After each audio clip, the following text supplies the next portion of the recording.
Praise the Lord. Today, I would like to meditate on Nehemiah chapter 1, verse 3 and 4. Let me read that. They told me, those captives who have come back and are having all kinds of troubles, they are terribly disgraced. Jerusalem's walls are broken down, its gates have been burned. When I heard this, I sat down on the ground and cried. Then for several days I mourned. I went without eating to show my sorrow, and I prayed. What are we talking about? Let's think through this. Nehemiah was in Persia and in captivity.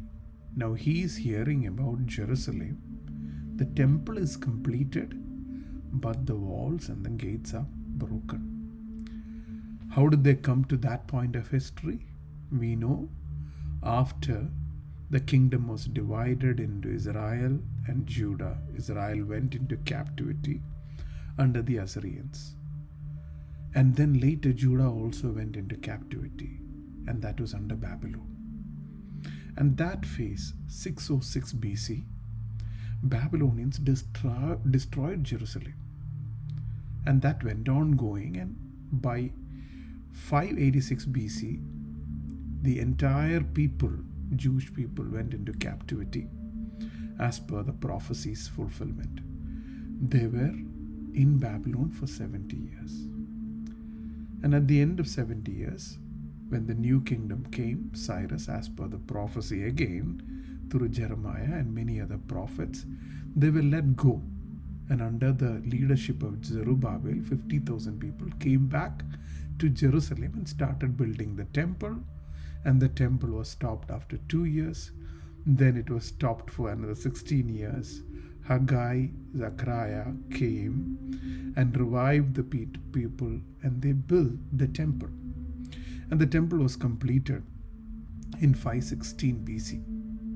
We also see a small story of Esther in 473 BC. That's about 38 years later.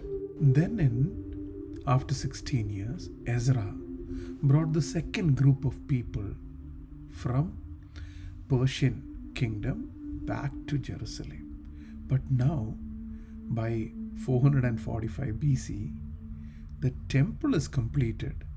But even after these many years, after 150 years of destruction of the entire walls, the walls are still not built. People are vulnerable. In the olden days, if you don't have walls built around, your city cannot keep anything precious. So same way, when we hear God's people are vulnerable, do you respond like Nehemiah? It says, by weeping, by fasting, and praying to the Lord. And Bible scholars believe for 4 months he continued to pray till he met the king.